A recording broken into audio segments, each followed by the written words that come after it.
Oi, pessoal. Vou agora então gravar esse vídeo, que é o último, né, da nossa disciplina, nosso último conteúdo. E a gente hoje então continua com o Binswanger, que a gente, né, começou a ver na semana passada. E agora dessa vez com um texto bastante diferente, eu acho, no modo mesmo como ele escreve, chamado O Sonho e a Existência. Para a gente tentar perceber um pouco como é que esse autor, e certamente daí vários em torno dele também, e como a gente pode pensar que o campo existencial humanista lida com o universo dos sonhos, e falar em sonho é falar de inconsciente, né? Mesmo que não diretamente com essa palavra, mesmo que não usando, né, nada que venha da teorização especificamente psicanalítica, mas existe aí uma observância, né, uma percepção de que há esse universo que diz de um desconhecido, mas que nos habita, que tem a ver, né, que faz parte da integralidade do nosso ser que existe, enfim, algo que acho que vocês já estão, né, compreendendo de como é que se passa a percepção do ser humano para o nosso campo aqui. Pois bem, o Binswanger ele começa esse texto de um jeito que a gente tem talvez um pouco a sensação de não compreender perfeitamente o que ele está falando, o que ele quer falar, porque acho que ele faz um uso metafórico da linguagem também, e que torna a compreensão às vezes um pouco difícil. Me lembro de uma aluna de outra turma dizer que leu o texto 2 vezes e teve a sensação de que não falava de nada, porque se não consegue pegar mesmo um fio muito claro. Então, vou tentar aqui expor para vocês de maneira mais clara que eu consigo, né, como eu entendo que é a pretensão aí do Binswanger nesse texto. Ele está falando primordialmente da linguagem, né? A gente já tinha visto na semana passada como ele se apropria e valoriza a questão da linguagem popular, como que expressões que nós usamos, expressões que fazem parte de um uso comum, de um uso compartilhado, e, enfim, um uso da linguagem em sentidos que são metafóricos, mas ao mesmo tempo que não se trata só disso. A gente não está falando só de um recurso linguístico, não é só uma maneira de dizer, mas é um uso simbólico da linguagem que remete a essas nossas instâncias que não estão aqui à mão da nossa consciência. Então, mas imediatamente ele abre o texto com imagens fazendo uma referência à questão da ascensão e da queda, né? Ou subida e descida, do alto e do baixo. Ele vai estar se referindo a esse tipo de imagem, a esse tipo de deslocamentos que nós fazemos com a linguagem, no sentido de querer mostrar que isso pode ser compreendido como algo estrutural do Dasein, né? Essa palavra vocês já dominam, né? Acho que é agora. O que isso quer dizer?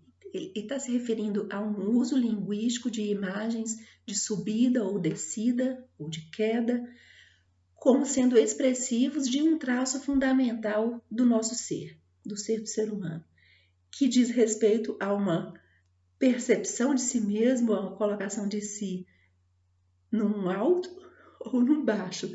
E o alto e o baixo querem dizer por exemplo, uma posição destacada ou uma decadência, por exemplo, ou um sentir-se muito bem, um sentir-se muito mal. E falando assim parece um negócio estranho, mas quando ele começa a dar os exemplos a gente entende perfeitamente, né? Como que eu acho que atualmente, por exemplo, a expressão cair é muito usada para estados depressivos, né? Nossa, eu estou na baixa ou eu caí de novo.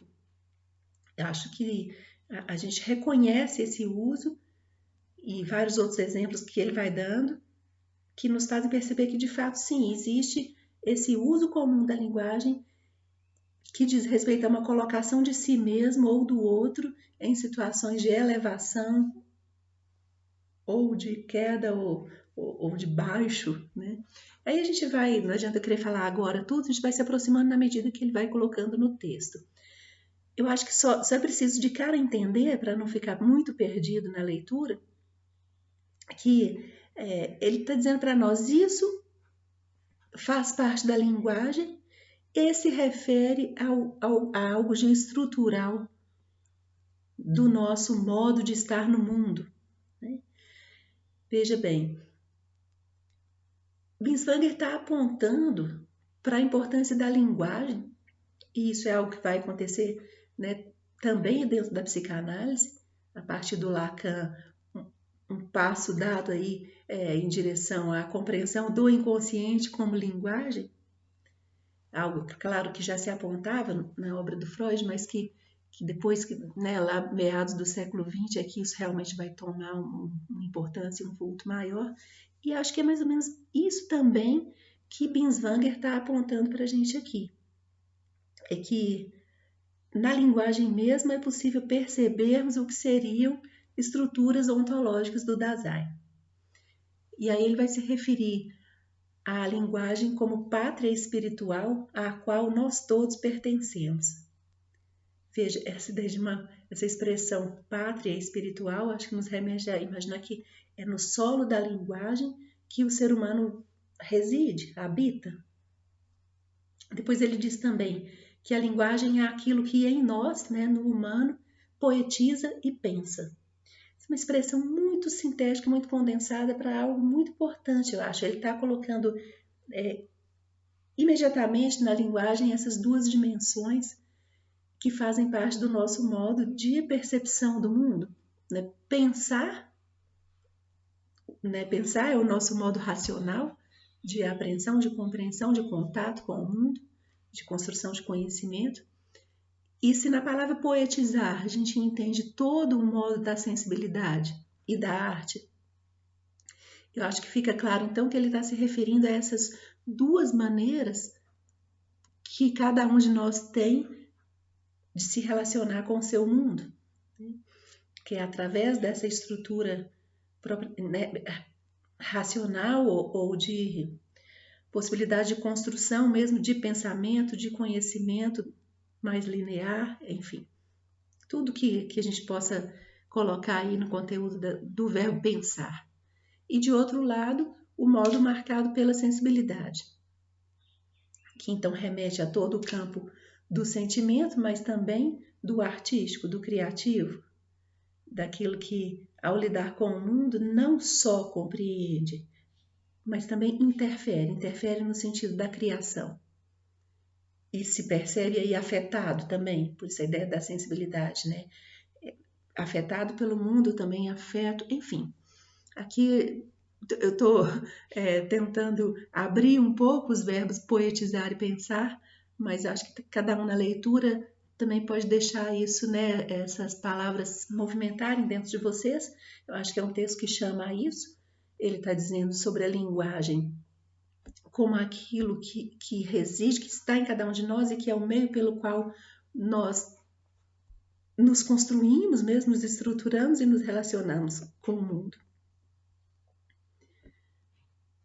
E o modo que ele próprio usa a linguagem, eu acho que a gente pode dizer que poetiza e pensa, né? É de alguma maneira poético pelo uso que ele faz, a forma do texto é importante na leitura e causa impacto no leitor, não é só o conteúdo, mas também o modo como ele vai construindo ali a sua exposição.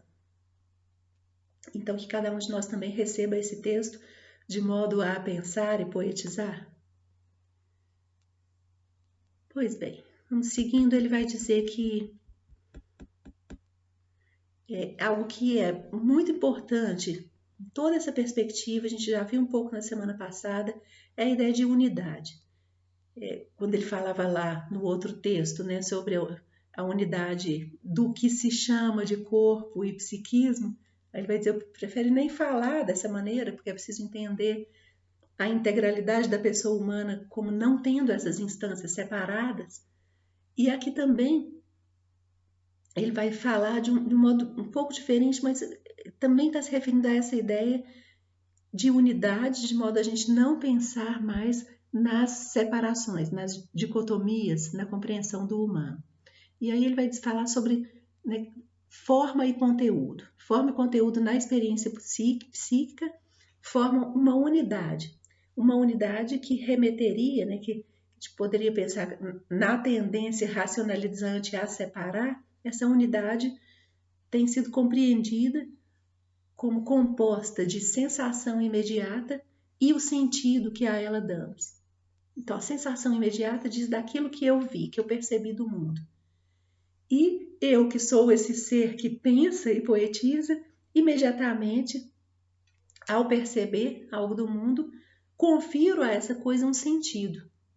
A gente lembra que essa ideia já está lá na fenomenologia também, né? O encontro consciência-mundo, a intencionalidade, o modo como eu me lanço ao mundo que eu percebo, também foi chamado pelo Russell em algum momento de sentido. A consciência confere sentido àquilo que vê. Então, essa unidade perceptiva, acho que o Binswanger aqui está fazendo alusão a essa ideia mesmo. Ou seja, é imediato, é uma unidade logo aí no seu primeiro momento. Eu perceber algo e conferir sentido a isso. Está apontando então que é impossível para nós diferenciar isso. Chegar naquela ideia então de uma percepção pura ou neutra de qualquer pedaço do mundo. A gente está sempre já implicado e sempre então conferindo um sentido que tem a ver comigo, com a minha existência. Aí logo depois ele faz uma referência explícita, direta a Russell e Heidegger, que a gente já sabia que são aí, né, os fundamentos mesmo do pensamento do Binswanger. Seguindo nessa ideia do sentido, do conferir sentido, ele vai dizer o seguinte, que na linguagem a gente tem a percepção do que seria o que ele chama aqui, né, uma expressão explícita dele, direção geral de sentido. Ou seja, é a integralidade, é a pessoa na sua totalidade que vai se orientar em tal ou qual direção. Aqui a gente pode lembrar do Frankl, quando ele diz, não, toda vida já tem um sentido, ela porta um sentido, é preciso a gente perceber qual é o sentido que está dando, né, na psicoterapia, na logoterapia. Então aqui acho que também Binswanger evoca essa ideia que cada um de nós direciona a sua existência, o seu ser, em tal ou qual sentido. Isso seria, então, isso que ele chama de um sentido geral, essa orientação do ser todo, vai aparecer, se manifestar em traços específicos da pessoa. Aí ele cita, por exemplo, o acústico, o espacial, o psíquico, o espiritual, mas cada um desses traços específicos está relacionado, ele faz parte disso que seria o sentido da pessoa na sua integralidade. Esse sentido geral seria a estrutura ontológica essencial de cada pessoa, de cada Dasein, ou do modo de lidar com o Dasein de cada pessoa. Então, aqui seria aquilo que realmente estrutura, ou que forma a nossa estrutura como ser no mundo. E isso, então, é fonte em cada um de nós da linguagem, da imaginação poética e do sonho. Veja, se a própria linguagem, se na linguagem ele já tinha situado o nosso pensar e o nosso poetizar, aqui ele está chamando a atenção para a imaginação, porque a imaginação também é feita de imagens. O que eu estou querendo dizer? Nem sempre é na linguagem explícita que se percebe a imaginação. E o sonho? Então, o sonho é também uma expressão do ser, né? É uma expressão do nosso ser no mundo. Por isso faz parte do que é a nossa totalidade e por isso faz parte do caminho da busca de si mesmo. E aí ele vai dizer, essa estrutura, por exemplo, se manifesta pelas imagens da queda e da ascensão, que são o que ele escolheu para prestar atenção, para focalizar aqui nesse texto. E aí ele diz assim, isso seria então uma estrutura ontológica parcial do nosso ser no mundo. Veja, é uma estrutura, então a gente vai lembrar o que é o parcial, reflete de alguma maneira, faz aparecer o que é o ser inteiro. Então, ele diz, é o nosso ser inteiro que acende ou cai. Mesmo que eu sonhe, por exemplo, a gente pode imaginar um sonho que dissesse que só uma parte do meu corpo caiu ou subiu, aqui só viajando um pouquinho. Mas, de qualquer maneira, estando essa imagem no sonho, ela teria uma referência ao nosso ser inteiro. E isso que ele chama de fundamento, né, aquilo que aparece como fundamental ou essencial na estrutura do ser no mundo, ele é fundamento porque não pode se derivar de outras. Então, vamos com calma, o que ele está querendo dizer?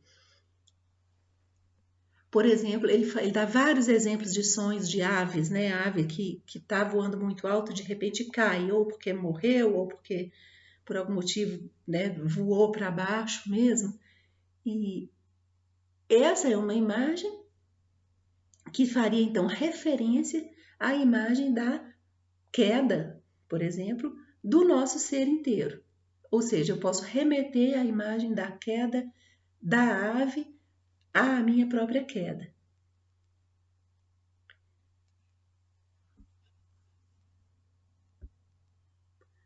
E isso, assim, eu dei uma paradinha aqui, gente, que fiquei com medo de confundir um pouco o modo mesmo como ele vai explicando. Mas eu acho que é mais ou menos disso que se trata mesmo. À medida em que a gente poderia chamar isso de interpretação, né? Assim, o modo como você vai caminhando de uma imagem à outra até chegar em algo que não pode continuar seguindo, que não se refere mais a alguma outra coisa. Significa uma imagem de sonho que colocasse uma pessoa voando ou subindo ou descendo, isso não é algo que se possa explicar de outra maneira que não essa básica fundamental de que o ser dela está exercendo um deslocamento, está caindo ou está subindo. Eu fico realmente com dificuldade de explicar isso, porque eu acho que isso evoca também mesmo a nossa imaginação. Mas na sexta-feira a gente tenta falar mais, eu acho que falando diretamente com vocês fica mais fácil. Mas tentar captar essa ideia. O que não pode ser mais derivado de outra coisa é aquilo que seria o fim de uma interpretação, por exemplo. Chega num ponto e fala assim, não, é disso que se trata. Isso não está mais remetendo a outra imagem. A imagem é essa. Essa é a fundamental que gera todas as outras. É o nosso ser mesmo que corre o risco de despencar, de decair, ou que pretende ascender a uma altura, às vezes imaginária ou só pretendida, e que ao se colocar muito alto, de repente pode despencar daquela posição e por aí vai.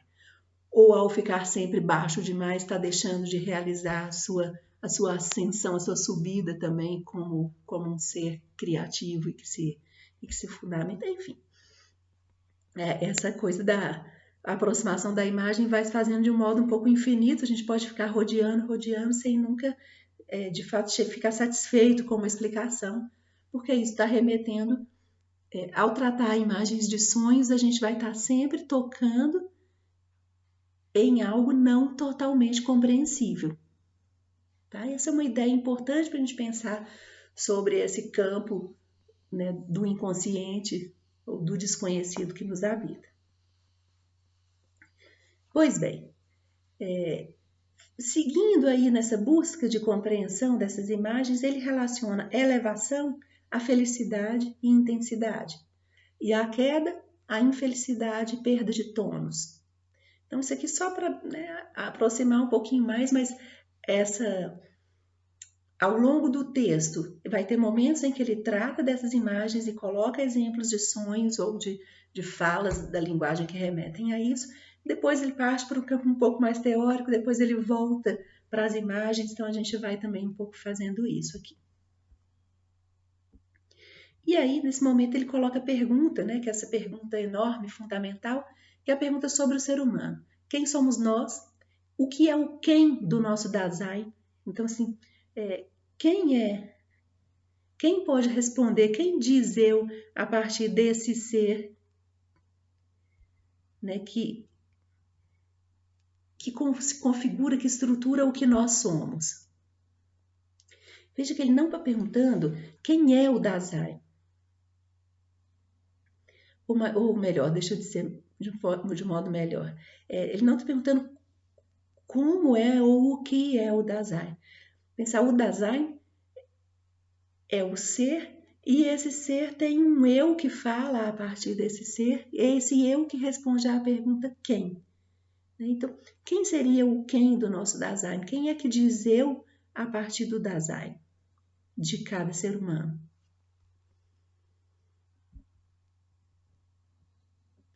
E aí ele diz assim, a gente tem muita dificuldade para responder, isso não é algo que possa ser dito, definível rapidamente, mas ele fala, os outros campos, os que não estão apegados a uma racionalidade estrita, e aí ele cita o mito, a religião, a poesia, sabem que esse ser não se mostra abertamente. Ou seja, isso que nós somos não é um ser transparente que pudesse ser compreendido imediatamente, como qualquer outro ser, qualquer outro ente colocado aí no mundo. Ao contrário, esse ser, o Dasein, esse que diz eu a partir do Dasein, ele se esconde e se mostra. E esse se esconder e se mostrar se faz de 1000 formas, né? de variadas maneiras, de muitas maneiras. A cada vez que isso também é fenomenológico, claro que aqui ele está usando um vocabulário que se aproxima do Heidegger, mas está trazendo também aquele movimento que a gente tentou ver na fenomenologia, que é pensar o seguinte, cada faceta, quando eu digo esse ser se mostra sob 1000 formas, então cada uma dessas formas não diz tudo sobre esse ser. De alguma maneira, ele se refere, cada face minha, cada traço meu se refere ao meu ser inteiro, mas não revela o meu ser inteiro. Tá? A gente tem, é como se cada traço, cada percepção de uma pessoa nos indicasse um caminho para a percepção da integralidade dela, mas é sempre só uma parcialidade. E aí ele vai de novo voltar para o traço que ele está buscando ver, que é o traço da queda e da ascensão, que seria então uma dessas faces do ser humano. E aqui ele chama explicitamente disso de estrutura parcial do Dasein, ou um momento particular do Dasein. E nisso, né, quando ele coloca essa pergunta assim, né, o que é o quem do Dasein em cada um de nós, ele está apontando, o quem aponta para o eu, que diz respeito à nossa estrutura subjetiva. Então ele vai dizer, se sou eu que sonho, por exemplo, como a ave que cai e me agride, né, esse é um dos exemplos que aparece lá, ou sou eu a ave que de repente morre e despenca do céu, eu permaneço sendo o sujeito. Sou eu subjetivamente que ascendo ou caio. E aqui o Binswanger vai dizer, é em busca desse sujeito que ele está. Que sujeito é esse que diz de si, que de alguma maneira aparece dito na linguagem através dessas imagens. E aqui ele faz, né, um outro parêntese mais teórico, dizendo assim que a imagem poética, quando nos pega, ou seja, quando a gente se sente chamado por ela, aderido a ela, quando você lê uma coisa e sente que isso faz sentido, que você tem alguma coisa a ver com aquilo, é porque essa imagem tocou a nossa estrutura ontológica, tocou aquilo que seria essencial ou faria parte da raiz mesmo do que nós somos. E aí volta a imagem da ave de rapina que desce vertiginosamente, dizendo assim, então o subjetivo aí, o eu que cai, é como se nós pudéssemos dizer, eu sou aquela ave, eu caio. E aí ele entra, né, diretamente na questão do sonho e vai dizer, o sonho é um modo particular do ser humano. O sonho é um dos nossos modos de nos dizer ou de nos ver. E o que ele usa a palavra inconsciente, dizendo assim, o sonho faria referência ao que é irrefletido em nós. E refletido quer dizer que não se expressa por meio da reflexão, do pensamento racional. Mas a gente pode também chamar isso de inconsciente. Tá? E ele vai dizer, aves que voam alto em sonho são expressão do nosso impulso de ascensão. Ascensão aqui, então, aqui se torna um pouco mais explícita a coisa, tem a ver com rompimento de limites. O que a gente pode chamar de transcendência também. Transcendência no sentido, né, desse impulso humano de ultrapassar os limites ou que lhes são impostos ou os que são mesmo os limites da nossa pele, quase eu posso dizer assim. Então, o ser humano é esse ser que tem a possibilidade de alguma maneira, se experimentar ou existencialmente ultrapassar aquilo que é o limite do que ele é. Isso lá na última instância, isso faz uma conexão com as experiências religiosas ou místicas, mas isso, para a gente não, eu sei, né, eu sempre falo isso quando a gente usa a palavra transcendência, o risco de já fazer esse movimento de pensar em transcendente como imediatamente ligado a experiências religiosas, mas não é isso, né? A cada vez que uma pessoa humana alarga, né, o seu horizonte existencial, as suas possibilidades, alargar o campo de possibilidades é, de alguma maneira, aumentar, romper limites, né, aumentar o nosso espaço vital de liberdade, de mobilidade, enfim.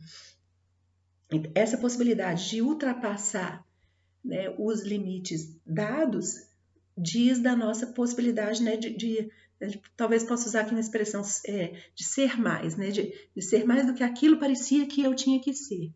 E é esse o movimento da liberdade, esse é o movimento da expansão de si mesmo, da ocupação de um espaço maior, um espaço existencial maior. E quer dizer, o voo muito alto, né, ou a subida, é como se fosse a expressão máxima desse movimento, até chegar no impossível, né? Por isso a ideia da queda, quando se sobe alto demais, é quase um querer ser como Deus, né? De ter um poder de romper até esse limite. O ser humano não flutua, né? A gente não é capaz, como as aves, de se colocar no ar. E aí isso pode expressar, às vezes, pode ser a expressão de que esse impulso está caminhando para um nível que não é possível para o ser humano. E ele precisa cair. Precisa voltar, né? A gente pode dizer, colocar o pé na terra, parar de voar, põe o pé no chão, para reaprender, para rever quais são os limites que nem sempre são ultrapassáveis. Né? Bom, aí ele começa a dar vários exemplos de sonhos, onde vai aparecer sempre essa ideia do voo e da queda.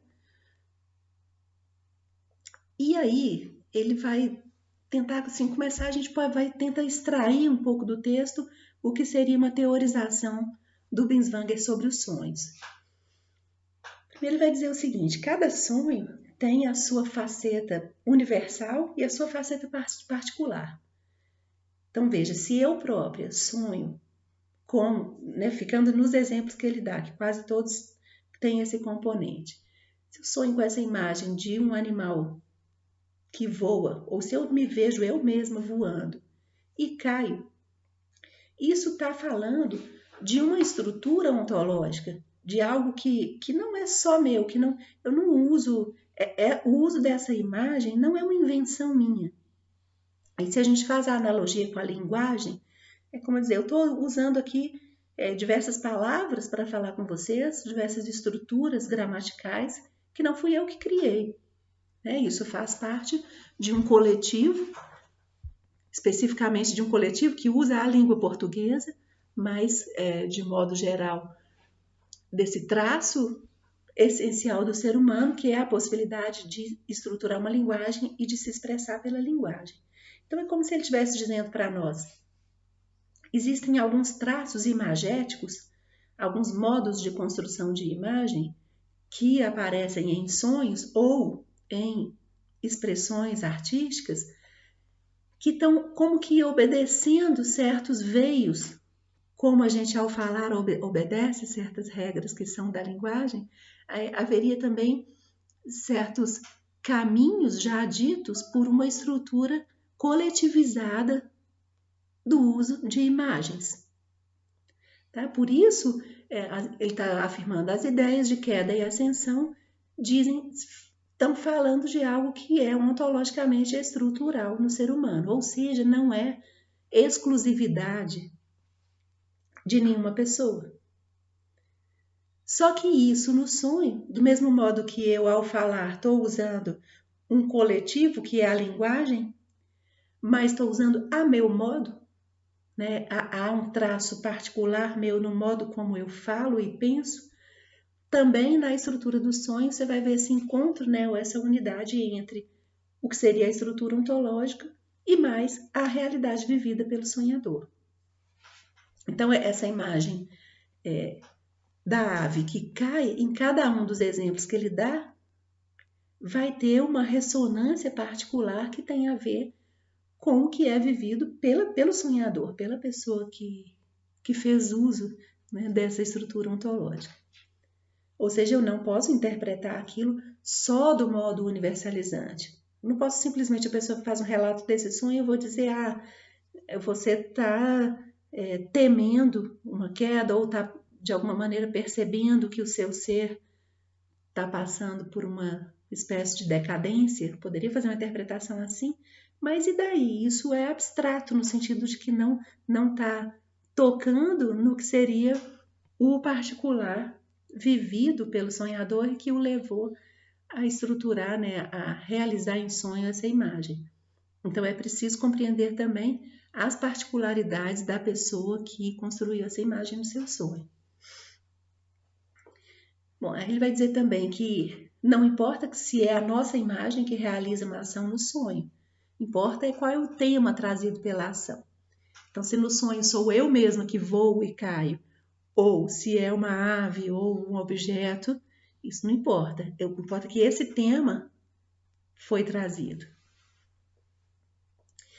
E aí ele vai fazer uma referência mais específica ao que seria, então, a imagem, né, o drama relatado pelo sonho, e que ele vai usar um pouco uma nomenclatura mais psicanalítica, dizer aquilo que é o conteúdo manifesto tem importância. É nessa plasticidade daquilo que foi de fato relatado que a gente vê a estrutura mesmo existencial, aquilo que é existencial aqui, então referindo-se de algum modo também a isso que ele está chamando de estruturas ontológicas, né? Que não seria, que a gente pode pensar que tem a ver, né, com aquela primeira divisão, com a estrutura ontológica, e não tanto com a realidade vivida. A tonalidade afetiva do sonho, então é aquilo que dá particularidade para aquela imagem, e que vai ter essa referência ao que seria o conteúdo latente, aquilo que é o clínico propriamente, que vai nos dizer por exemplo, do sofrimento específico daquela pessoa ali. Aqui a gente não quero que vocês fiquem muito preocupados com esses nomes, se é exatamente que ele não fala, não tem nenhum momento lá do texto que ele vai falar isso tão didaticamente, e nem a gente precisa preocupar tanto. Eu acho que a mensagem do texto ela é mais forte em outro sentido, então não precisa tanta preocupação aqui em pensar, então o que é o conteúdo secundário, manifesto, existencial? Não, é só a gente perceber que então há essa junção, há essas duas realidades no sonho, uma que é mais não particularizada e a outra que é especificamente daquela pessoa e que traz o seu afetivo, o seu adoecimento, por exemplo. Então, sim, essa junção do específico e daquilo que é universalizável. E aqui é um momento interessante que ele vai dizer o seguinte, que é um sinal de saúde no sonho quando essas duas dimensões se aceitam. Como é que a gente pode entender se aceitam? Elas se acoplam de alguma maneira. Quando o que é o conteúdo, o teor afetivo, ou seja, aquilo que é o particular daquela pessoa, encontra uma imagem objetiva na qual possa se expressar. E aí ele dá um exemplo de um sonho de um rapaz psicótico e tocado assim por ideias de morte ou por um sentir-se morrendo, e que relata um sonho em que ele não era nada, ou melhor, ele era sem forma. O ser, uma pessoa humana que se percebe no sonho como sem forma, é alguém que está em risco psíquico, nesse sentido de que não está mais encontrando, e as formas são sempre coletivizáveis, não é?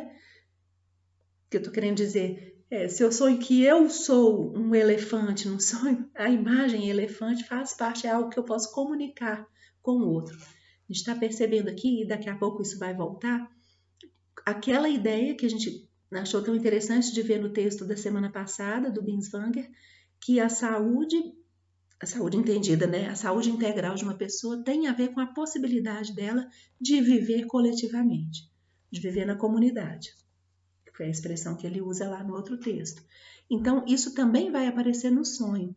Quando a tonalidade afetiva de uma pessoa não encontra mais objetos coletivos ou coletivizáveis, objetos que ele possa ser dito, qualquer forma encontrada pelo sonho, diz respeito a uma linguagem comum. Tá? Então, a gente volta nessa ideia, não é só a linguagem específica, a linguagem que se faz por sons e palavras, que diz de um coletivo, mas as imagens também. As imagens refletem um mundo comum. Então, aquele sonhador que se vê sem forma no sonho, ele está, e aí o Binswanger vai dizer, ele está perdido na sua subjetividade. Ele não encontra mais um objeto do mundo que possa expressar o que ele sente de si. Aí, então, você tem uma possibilidade de um desligamento dessa objetividade compartilhada, o que pode chegar a um desligamento da vida. Porque parece que o próprio rapaz, quando relata esse sonho, fala que era um sonho e está tocado pela morte. É a vida mesmo do ser todo, a vida psíquica está em risco aí, o ser inteiro da pessoa está em risco. Perder-se, desligar-se da objetividade é ficar perdido na própria subjetividade. A gente lembra no outro texto, ele fala ficar isolado em si mesmo. Isso é sinal de adoecimento. Aí a gente passa para a segunda parte do texto, onde ele continua com essa ideia, e aí ele faz uma referência ao que ele percebe como um traço ali do seu tempo. Eu não consegui descobrir o ano em que esse texto foi publicado, mas também não procurei demais, não. Eu acho que se te der uma pesquisada aí na internet, descobre isso. Mas você pode imaginar ali, né, a primeira metade do século XX, aproximando-se do meio do século XX, provavelmente. E porque eu estou querendo situar no tempo, porque eu acho que o que ele fala é algo que, né, continuou a acontecer e a gente ainda percebe. Também uma ideia que vocês têm certeza que já leram aí em outras disciplinas, né, em outras vertentes, pensar que o que ele chama aqui de humanidade antiga, ou o homem antigo, ele fala assim, estava ali sustentado por tinha uma conexão mais clara com um impessoal cósmico, né, com uma explicação do mundo que ligava a vida de cada um a uma estrutura, por exemplo, religiosa, ou uma estrutura mesmo mitológica de explicação do mundo, que como que sustentava as vidas individuais. A gente, desde a modernidade, passou a se ver como fonte de si mesmo, né? Então, essa ideia de um desligamento da tradição ou de uma sustentação mesmo simbólica para o que cada um de nós vive, gera esse risco maior. Ele está falando isso tudo para dizer que essa tal perda de si mesmo na subjetividade é um traço do nosso tempo, é um risco maior do nosso tempo. Porque ele vai dizer, né, da humanidade antiga, a ligação com o objetivo, com o impessoal, com aquilo que está fora de si, ela era mais clara, mais explícita, mais óbvia. Para nós, não. Nesse ponto ele vai fazer uma citação lá em latim que eu achei que era importante. Ele faz depois outras que eu nem dei tanta importância não, mas aqui achei que é legal a gente tentar traduzir. Não sei latim, tá, gente? Fiz uma tradução via Google mesmo, mas acho que ela confere, acho que tá certinho, assim, ou que dá para a gente compreender mais ou menos o que ele quer dizer, porque ele está fazendo referência a relatos de sonhos presentes em tempos antigos, nos textos gregos antigos, e não só relatos de sonho, mas também, às vezes, a própria poesia que traz algum tipo de imagem. E aí ele vai dizer que o poético, aquilo que é produzido ficcionalmente, então mesmo sendo a ficção de um poeta, isso não é incompatível com o caráter geral dos sonhos. Isso aqui diz respeito a uma proximidade, então, entre a linguagem dos sonhos e a linguagem da poesia ou a linguagem da arte, de modo geral. Ou seja, haveria no caráter geral dos sonhos algo que faz parte do nosso modo de expressão ou de apreensão sensível do mundo, ou poética. Falando desse modo antigo, né, de vida, então, por exemplo, ancorada na mitologia, ele faz referência à mitologia grega, mas que a gente pode pensar isso em relação a qualquer povo que ainda vive e se estrutura com uma referência clara a uma explicação mitológica do mundo. E ele vai dizer o sonho nesse tipo de compreensão do mundo quase sempre está próximo, está ligado a ideias de profecia ou de oráculo, né? Ou seja, o sonho tem uma referência objetiva imediata. O sonho na antiguidade não era entendido no seu traço específico ou particular daquela pessoa, que é a nossa tendência hoje na psicologia, que é sempre buscar compreender um sonho na particularidade daquela pessoa. Bom, aqui a gente pode passar um pouquinho. Quando ele volta a falar, porque ele não vai entrar muito nessa questão, né? Ele está dando esse exemplo só para, eu acho que ele se refere a essa explicação oracular do sonho na antiguidade para dizer, não, então existe sim esse tal traço objetivo. Aquilo que no meu sonho diz não só de mim, mas de todos, tá? Da estrutura ontológica. E aí ele volta então para o seu tema mais específico aqui, que é a estrutura ontológica parcial da ascensão e da queda, que vai aparecer, e aí essa é a ligação que ele quer fazer, tanto em relatos da nossa época, da nossa realidade, onde a gente percebe diferenças claras entre os indivíduos, né? A nossa época é marcada por isso, por um apreço pela individualidade, mas mesmo então, nessa nossa época em que a gente vive a individualidade dessa maneira, essas imagens da ascensão e da queda continuam aparecendo em sonhos, continuam sendo relatadas, em sonho ou em poesia. E, do mesmo modo, apareciam na realidade dos antigos, em que, então, quando não se tinha essa diferença tão determinada entre indivíduos, a gente pode pensar assim, seriam fronteiras aí, né, borradas, fronteiras não muito precisas entre o indivíduo e a coletividade. O indivíduo é a família, o indivíduo os grupos, o indivíduo e o espaço político, enfim, ou mesmo a questão mitológica. Isso para ele serve como argumento a dizer que isso então é estrutural, se refere ao Dasein, porque é uma imagem que reaparece entre os antigos, entre a nossa realidade, em locais, em geografias diferentes também. E aí, voltando, né, fazendo um último comentário sobre o que seria o sonho visto como profético, ou seja, o sonho visto como profético, ele é compreendido como algo enviado pelos deuses. Para nós agora, depois da modernidade, depois de entrarmos com muita força na ideia de que o ser humano se cria a si próprio, obviamente para nós também, nós que criamos os sonhos. Né? Os sonhos não são então envios de deuses, mas são criações de cada um de nós.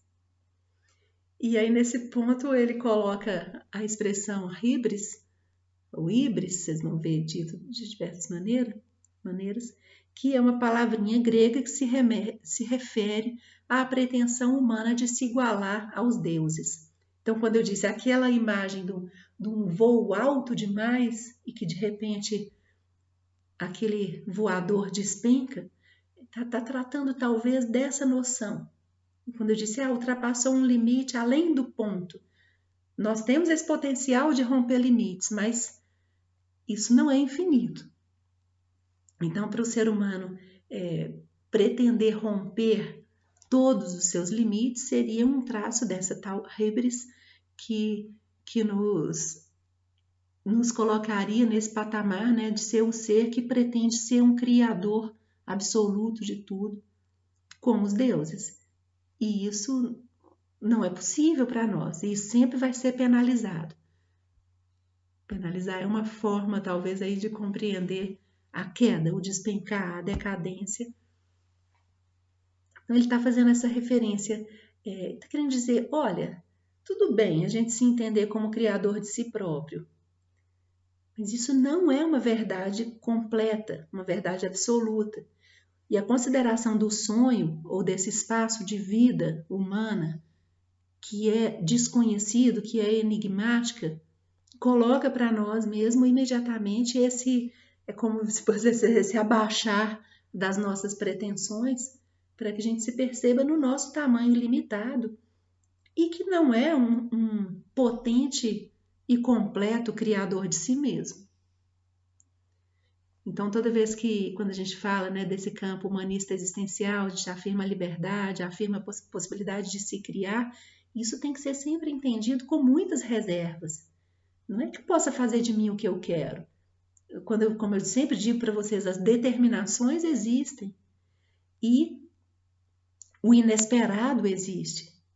Então, isso que lá um antigo poderia explicar como tendo sido um aviso dos deuses ou um envio dos deuses, se eu não quiser fazer nenhuma referência a nenhum ser que eu possa chamar de Deus, no mínimo a gente pode dizer a vida é feita toda ela de acasos, né, de acontecimentos não controláveis por nós e que diz que a ideia de criar-se a si mesmo ela é instigante, ela nos movimenta e acho que é disso que se trata, por exemplo, num processo psicoterapêutico, sem esse impulso, sem essa chama, o que o Binswanger chamou no outro texto de chama divina, a gente não caminha.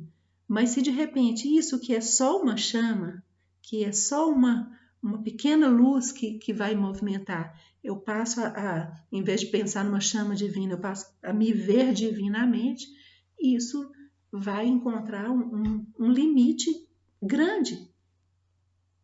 Como um pássaro que cai, ou como, sei lá, um carro que bate no muro, ou uma pessoa correndo de olhos fechados aqui que de repente tromba numa árvore. Quer dizer, aquilo que vem dizer assim, olha, tem limite. A sua vida não, você não pode voar tudo. A gente pensar assim, acredite nos seus sonhos e você vai realizá-los. Não é bem assim, né? A gente realiza bastante, a gente tem, sem esse impulso para a realização, a gente não sai do lugar, mas também não é possível viver sob essa crença, essa fé de que tudo que eu quiser eu tenho a potência de realizar. Porque não é isso a vida humana. Né? E aí ele volta a se perguntar, e o que é então? O que é o indivíduo humano? Quem é esse específico humano? Em que medida esse indivíduo pode se ver mesmo como separado de tudo que o cerca? Então essa referência ao antigo, a ligação imediata com tudo que cerca, a compreensão mitológica ou religiosa do mundo, ele tá referindo a isso para nos dizer, olha, a gente também faz parte de um coletivo impessoal que nos sustenta. Eu sou um indivíduo criador de mim mesmo e criador de arte e criador do mundo, mas isso é só um traço. O outro que diz que eu sou pertencente a algo que me cerca, não deixou de ser realidade. Tá? Então, ele fala assim, você pode ser aquele, eu não me lembro aqui, acho que, não sei, desculpa gente, acho que ele está citando alguém, ele diz a seguinte frase, você pode fazer o seu carro rodar onde bem entende, mas é preciso perceber que sob suas rodas gira invisível a esfera que ele percorre. Se a gente pegar essa imagem, né, e pensar mesmo alguém dirigindo um carro em cima do planeta, então ele está levando o carro para onde ele quer, mas essa grande esfera que é o planeta em que nós vivemos está se movimentando também e nós não temos a menor ideia de que movimentos são esses. Estou brincando, né? Claro, a ciência conhece um pouquinho do que é os movimentos dos astros, mas as respostas que nós temos são sempre muito insuficientes e resta sempre, então, essa certeza, né?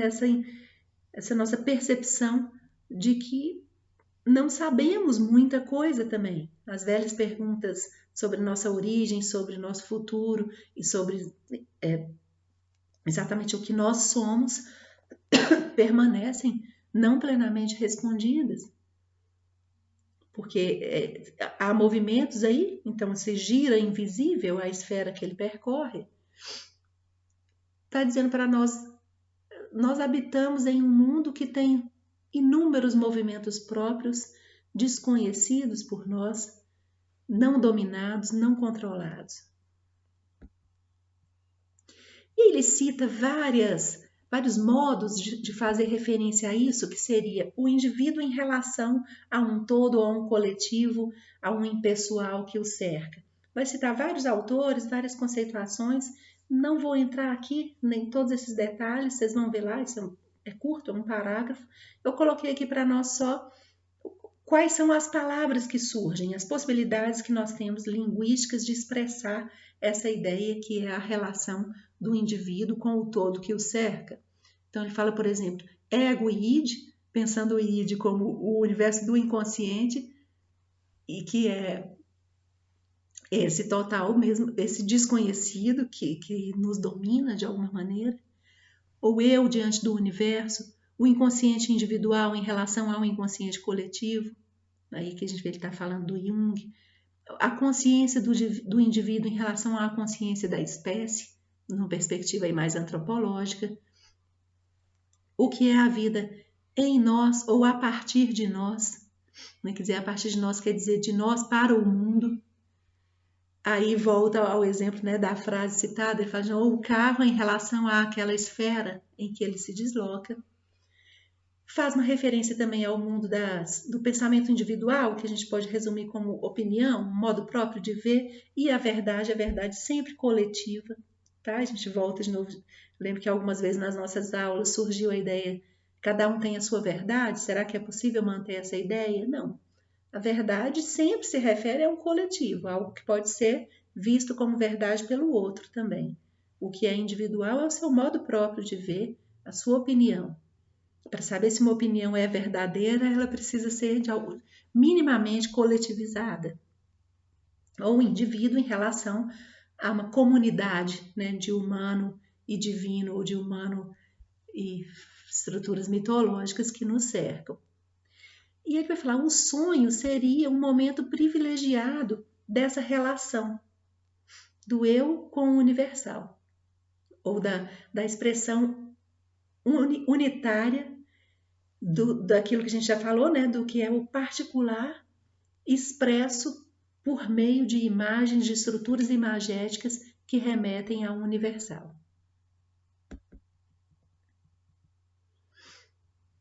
E aí ele cita, né, vários pensadores que estariam ali, de algum modo, estruturando, com uma linhagem mesmo, que vai estruturar o seu pensamento. Cita Heráclito, Platão, Hegel, Kierkegaard, Heidegger. Você vê que é uma linha no tempo isso aí. E aí ele faz uma longa referência a uma compreensão do Hegel sobre Heráclito. Heráclito, acho que vocês lembram, é aquele pensador pré-socrático que fala da estrutura do cosmos e do mundo como um movimento constante e do ser humano como um participante desse movimento constante. Então ele vai fazer uma reflexão por aí. Também não vou entrar aqui nesses detalhes, né? Isso aqui já está muito longo. E volta a pensar no sonho, nessa referência ao que seria o mundo impessoal ou coletivo, e dizendo o seguinte, o sonho é aquilo que existe na pessoa quando ela está completamente fechada em si mesma. como se então dormir fosse um isolamento absoluto possível para cada um de nós. Dormir ou cair na experiência psicótica. E é isso também, essa ideia a gente viu muito clara na semana passada. Eu falei que acho que é o que de mais interessante a gente pode pensar aí de um modo próprio a partir do Binswanger, que é essa relação entre adoecimento psíquico e isolamento. Tá? Então, o sonho ou o delírio dizem respeito a um mundo próprio, a um pensamento privado. A vigília, ao contrário, diz respeito ao mundo comum, ao mundo do logos, né? O logos como um pensamento compartilhado, pensamento que está colocado para todos numa vida comum. A cura, ele define que curar-se seria se despertar do sonho e participar da vida universal. Ou seja, na exterioridade, a gente pode compreender isso como o compartilhar da vivência do mundo com o outro, que é a nossa estrutura mesmo fenomenológica. Mas é preciso levar para a exterioridade aquilo que diz do seu particular. Então, ele fala assim, na interioridade, esse movimento, se a gente pode percebê-lo como uma saída da prisão da individualidade. E aqui ele introduz o tema da espiritualidade. Aqui a gente vai ter um pouco de dificuldade para entender claramente o que ele está compreendendo como espiritualidade, mas acho que dá para perceber que ele aponta exatamente essa descoberta do universal, do coletivo, que já está lá dentro do mundo do sonho.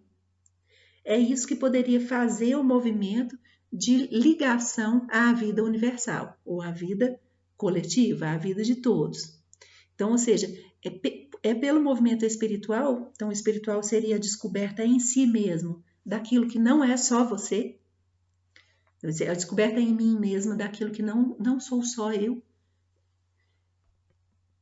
Isso seria dizer, um universal descoberto por meio da individualidade.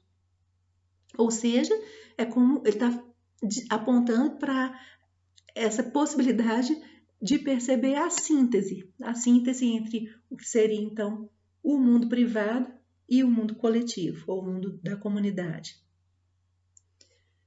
Veja que se ele já tinha definido o sonho como esse local do mundo privado, mas um pouco antes ele tinha falado do sonho como uma instância privilegiada para perceber a relação entre o privado e o não privado, né? O privado e o coletivo. Quer dizer, a partir da compreensão, da percepção do nosso universo onírico ou do nosso universo imagético, nosso que eu estou dizendo então é de cada um, se coloca para cada um a possibilidade de fazer esse movimento da transição entre o que seria o estar perdido no mundo privado ou na subjetividade e ser capaz de partir para a experiência exterior do compartilhamento, da vivência do mundo com o outro, mas carregando a sua particularidade. Então não se perder na subjetividade, mas também não se perder na exterioridade sem a presença do particular próprio.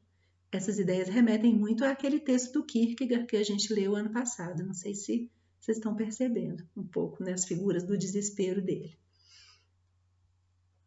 E aqui a gente vai caminhando então para o final do texto, o final desse vídeo. E acho que vocês vejam que eu não entrei aqui nas minúcias dos sonhos relatados por ele. A gente pode fazer isso sexta-feira, se alguém quiser. Mas acho que o último sonho que ele relata merece a gente pensar um pouquinho, que é o sonho do mar, né, de uma sonhadora que acho que vocês vão lembrar, né? Ela sonha com o mar e sente medo diante daquilo, né? Também estou falando muito a grosso modo. A gente pode até na sexta fazer uma leitura desse sonho. E ela é como se o mar representando o objetivo, no sentido de que é o que está fora dela, o que ela não controla, o incontrolável da vida, seja inconsciente ou não, e é visto pela sonhadora como assustador, e aí ela sente o desejo de controlar aquilo e vem uma pessoa, né, aparece uma outra figura no sonho que fecha o mar, né, recolhe o mar. Isso é visto pelo Binswanger como um isolamento na individualidade. Então, ela, assustada diante do objetivo, do não controlado do mundo, consegue se isolar completamente, consegue controlar e conter, reduzir aquele universo vivo e não controlado. Faz aquilo desaparecer, e então ela estaria segura e isolada na sua individualidade, mas o que toma a pessoa no sonho é uma tristeza muito grande, porque a morte da objetividade, então a morte desse mundo assustador que nós não controlamos é vivido por ela como tristeza, e ela acaba, né, no sonho o mar então reaparece e ela aceita. E é isso que ele vai chamar de objetividade na subjetividade. Então, é uma objetividade colocada para uma subjetividade que aceitou esse movimento. Veja que interessante que o Binswanger está usando a palavra objetividade aqui para dizer mesmo do mundo objetivo como algo assustador para nós, para o ser humano. Veja que a gente tende a pensar no objetivo como aquilo que eu controlo, né? Quando fala ele está objetivizando a pessoa, está lidando com uma pessoa como um objeto, como se o objetivo fosse algo que eu pudesse pegar, tomar, enfim, controlar. E o Binswanger está dizendo, não é nada disso, né? O mundo objetivo é o mundo compartilhado, é o mundo que eu não domino, que não é só meu, que é dos outros também. Quase que ele está fazendo uma inversão completa, que tomar uma pessoa como objeto é uma subjetivação absoluta, que é tomá-la como si mesmo. Quando eu olho para alguém que eu vejo nela são só as minhas projeções, ou que eu gostaria que ela fosse, e transformo ela num objeto, mas é um objeto que eu que criei, um objeto feito pela minha subjetividade. E eu não estou percebendo essa pessoa na objetividade do ser que ela é, separado de mim, outro em relação a mim. Se não estiver claro, a gente volta a falar. Mas é isso que ele está dizendo que o objetivo para o ser humano é o assustador, é o que está fora dele, é o que não foi ele que inventou. E aí, nesse ponto, ele vai citar o Kierkegaard com a ideia de verdade subjetiva, que a gente seria, então, uma verdade que teria feito essa síntese, né, que não é dizer que cada um tem a sua verdade, mas é dizer que aquilo que é compreendido como verdade e que então tem uma marca do objetivo e do coletivo, mas é também marcado pela subjetividade. E se refere também a Jung com seu conceito de individuação.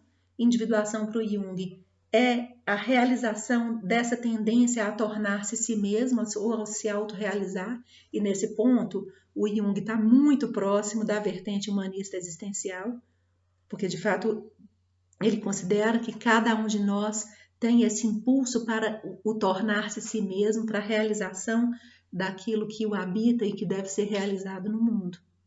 Então, individuação também é uma ideia que vai fazer essa síntese subjetivo-objetivo, porque é a noção que diz que eu devo, né, realizar, ou seja, tornar vivo no mundo aquilo que eu possuo, né, internamente. Pois bem, voltando então para o sonho, para o que seria um traço ontológico fundamental do sonho, Binswanger vai dizer: no sonho, o Dasein é trazido para diante do sonhador, sem que este saiba o que lhe aconteceu ou como aconteceu. Então, ele vai dizer: é possível que um sonhador diga, eu não sei como isso está me acontecendo. No sonho, nós temos então a oportunidade de nos ver sem saber de nada, né, sobre como aquela imagem foi criada, como aquela estrutura vista no sonho foi vista. Não há nenhuma explicação, nem para a construção do sonho, nem para por que aquilo seria o significativo, enfim. Então, e isso, esse lidar com o não saber, que parece ser o fundamental aí da percepção do Binswanger do sonho, e de todo, então, o mundo não controlado por nós mesmos, é aquilo que é o saber de mim, sem saber como foi feita essa imagem de mim. Ou seja, é reconhecer que em mim reside o que eu não sei, o que eu desconheço. Então é o meu ser inteiro que se reflete, que se manifesta ali na imagem do sonho e explicita para mim esse meu não saber de mim. Aqui eu vou ler um trechinho muito importante, que eu acho que aqui está condensado o que é mesmo a mensagem mais forte desse texto todo e que diz do modo de compreensão do Binswanger do sonho e principalmente da relação que a pessoa na sua vida acordada deveria fazer com os próprios sonhos. Então estou lendo aqui, está na penúltima página, se não me engano. O indivíduo torna-se si mesmo ou o indivíduo apenas a partir desse ser o mesmo. O mesmo quer dizer, sou sempre eu em mim, né? De sonhador, torna-se o homem em vigília, no momento insondável em que ele decide não somente querer saber como isso lhe acontece, mas também intervir ele mesmo no movimento do acontecer. Quando ele decide introduzir continuidade e consequência na vida que se eleva e cai. Somente nesse momento ele faz alguma coisa, mas o que ele faz não é a vida, pois essa o indivíduo não pode fazer, e sim a história.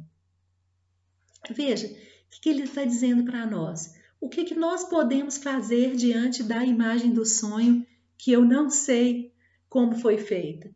Eu posso, em primeiro lugar, querer saber. Me colocar no movimento de buscar saber, de buscar compreender, de buscar sentido, lógica, sei lá, naquilo. Ou seja, é o querer me relacionar com esse universo distante, desconhecido, não controlado, mas que diz de mim. Então é um querer saber de mim. E buscando querer saber, passo a ter a chance de agir, de fazer algo nessa construção. Ele está dizendo, é preciso que a gente traga o mundo do sonho para o mundo da vigília. É o mundo da vigília o que existe, né, na vida coletiva, na vida vivida com o outro, no universo fenomênico da existência humana, no mundo compartilhado. Então, o meu compromisso como pessoa individual, possuidora de um mundo privado, de um pensamento privado, que é o mundo que se revela mais claramente no sonho, trazer essa experiência para esse mundo da vida acordada. E assim, fazendo esse movimento, eu estaria propiciando, então, uma vida que estaria tentando o tempo todo fazer a síntese entre o mais particular e o vivido coletivamente. Ou seja, o sonho é um caminho para o encontro com o desconhecido de si mesmo.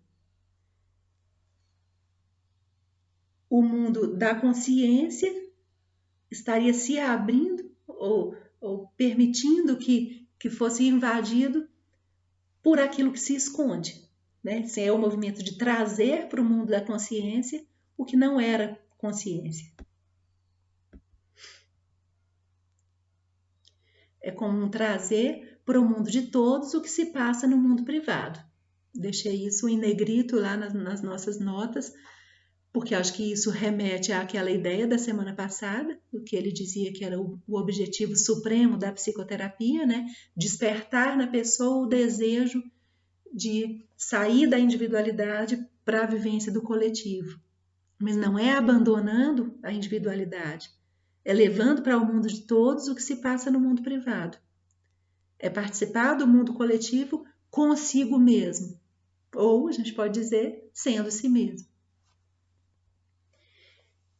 A gente vai quase terminando aqui, então, né, fazendo uma sintetizada nessas últimas ideias. Então, você veja que é um texto que vai não crescendo e é praticamente nas suas últimas 2 páginas que está ali o que mais essencial ele quer dizer, mas que a gente só compreende tendo lido tudo. Ele vai dizer assim, sonhando o indivíduo é vida. Em vigília, o indivíduo faz a história da sua vida. Então, o indivíduo é essa dualidade, ele é essas 2 facetas. Ele é algo que lhe é dado, quando ele fala, eu não posso fazer a minha vida. A vida A vida é o que eu tenho de dom, né? Cada um de nós, de repente, se percebeu vivo.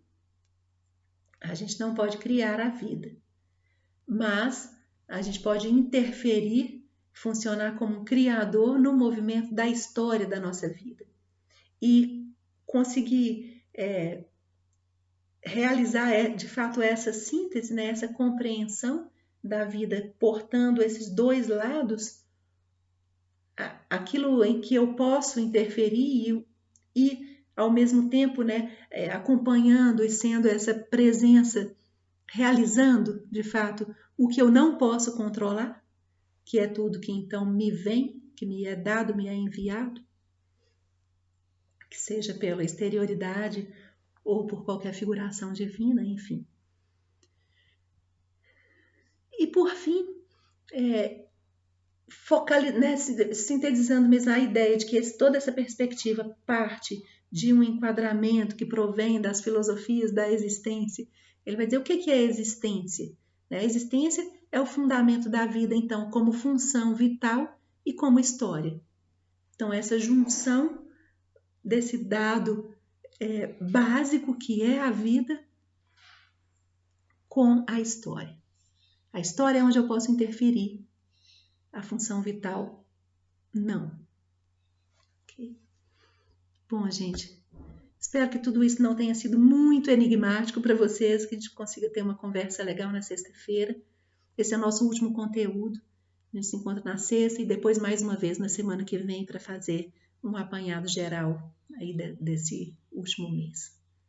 Obrigada.